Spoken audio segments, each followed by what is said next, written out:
Bazı acılar benim değil. Beni yakamıyor, elimi kadar şey böyle. Karşıma kadar deyince. Ah. Ya ne diyeyim? Elimde hursat yok. Çankırılıyım dedim. Evet. Onların yaptıkları artık biri değil, bini de geçti. 40'ı söylemem de daha yükseklere kadar kaldı ama inşallah Allah bizim yardımcımız olacak. Evet. Önce Cumhurbaşkanımız, bakanlarımız, milletvekillerimiz inşallah hursat vermeyeceğiz. Evet. O siyonizlere meydan vermeyeceğiz. Şimdiye kadar zaten fatihlerimiz bile vermemiş. Evet. Biz de vermeyeceğiz inşallah. Kudüs bizimdir. Amerika Selahattin Eyyubi'yi görmedik. Evet. Selahattin Eyyubi rahmetli yaşasaydı hiç İsrail orada barınamazdı. Evet. Mekanı cennet olsun Selahattin Eyyubi. O mübarekler oraları canlarını, kanlarını kurtarmış. Şimdiki parayla özelleştirmiyor. Mısır'ın toprakları gidiyor. Filistin toprakları gidiyor. İsrail'e devlet kuruldu 1967. Evet. Allah onların belasını versin. Kudüs Müslümanlarındır. Evet. Süleyman Aleyhisselam Hamur'dur. Kudüs Türkiye'nindir, Müslümanlarındır. Selahattin Eyyubi'nindir. Süleyman Aleyhisselam'ındır. Evet. Hepimizin. Onlar büyük bir ihanet bence, bilmiyorum. Yani bu anlaşma aslında bir ihanet anlaşması. Tabii, Evet. tabii büyük bir ihanet. Yıllardır da yapılıyor bu ihanet. Evet. Kudüs Müslümanların Kabe'si gibi bir yer, yani bizim İlk kıblesi. Mekke'de ilk kıblesi olduğu için manevi değeri büyük olan bir yer hepimiz için, Müslümanlar için. Vallahi Kudüs bizimdir, kimse elimizden alamaz. Hiçbir kuvvet yetmez yani onu elimizden almaya. Şimdi öncelikle ben bu konuda şunu söylemek istiyorum. Türkiye'nin dışında tüm Arap ülkelerini lanetliyorum ben. Onların İslamiyet'le uzaktan yakından alakaları yoktur. Türkiye'nin dışında bu konuya hiçbir ses çıkardan olmadı. Şu anki Türkiye'yi yöneten yöneticilere ben sonsuz teşekkürlerimi sunuyorum. Kudüs tüm İslam aleminin ilk kıblesidir. Nalet olsun İsrail'e, kahrolsun Amerika. Kudüs bizimdir. Kudüs ilk kıblemiz bizim. Evet. Onlar aslında planda bir ihanet planı, işgal planı oluyor. Evet.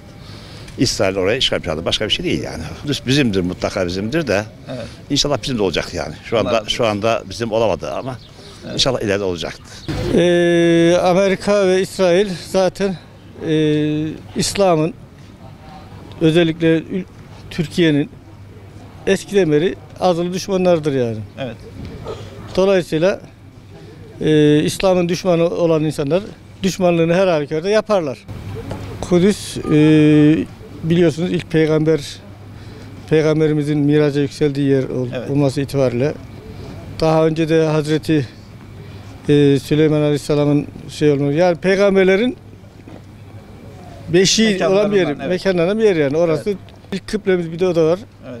Onun için bizim için, Müslümanlar için çok önemli yer bir işgal ediyor. Kudüs bizimdir. Evet. Bizim olması gerekir. Ona da bir Selahattin Eyyubi lazım. Ama böyle bizim gibi görünüşü de itibariyle, ruh itibariyle Müslümanlıkla çok alakası olmayan insanlar için de bu biraz çok zor yani.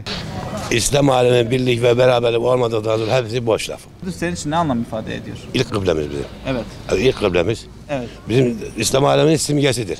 Şöyle, burada bir tepki ölçülmeye çalışılıyor benim anladığım. Müslümanlar ne zaman böyle tepki vermediği sürece sürekli bir yeni planlarla sürekli gelecekler ve sonuçta nihai hedefleri işte Mescid-i Aksa'yı yıkmak. Yani Evet. Yahudilerin genel büyük projesi bu.